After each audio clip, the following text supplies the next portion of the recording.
Hello guys, welcome back to another video. In this video tutorial, I will show you how to fix controller or gamepad is not working on skate game. So if you are also facing the same problem, just go through the methods.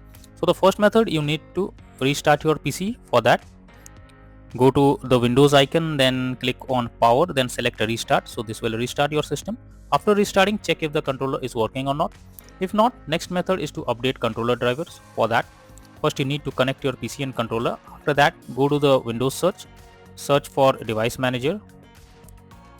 Now go below and expand human interface devices. Here select your controller. After selecting your controller, right click on it, click on update driver, and then click on search automatically for drivers. So this will search for the drivers. If there is any update available, update it, and after that try to check and see if a controller is working or not. If not, next is to enable and disable Steam input on skate. So for that, go to Steam under library section, select your game, right click on it, click on properties, then click on controller over here. Then here you need to select enable Steam input, and after that try to launch the game and see gamepad or controller is working or not. If not, then select disable Steam input, and after that again check if it helps to fix the problem. If not, next is to verify integrity of game files. For that, go to Steam, under library section, select your game, right click on it, click on properties. Now click on install files, and here you need to click on verify integrity of game files. So after verifying the game files, now try to launch the game and see if controller or gamepad is working or not.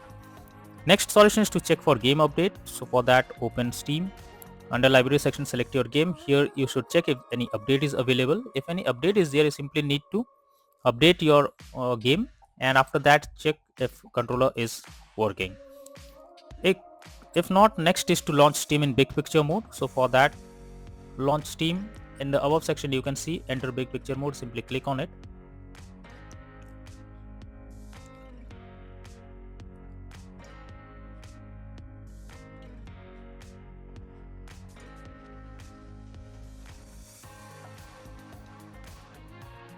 After that, select your game and try to play it. Once done, now click on Steam option over here, then click on power, then select exit big picture mode. So once done, now check if the problem is resolved or not. If not, next solution is to update Windows. For that, go to the Windows search for check for updates option. Now here you have to click on check for updates. If there is any update available, it will search or check, and if any update is available, you need to update your Windows, and after that check if controller or gamepad is working or not. So last method is to install DS4 Windows tool. For that, I have provided the link in the description. You just need to copy and paste it in your browser. After that, download and install DS4 Windows tool on your PC, and once done, now connect your controller and update it. Once done, launch skate and then check for the error and gamepad is or controller is working or not. So all these are few suggested solutions to fix gamepad or controller not working on skate game. So that's all for now in this video. Thank you.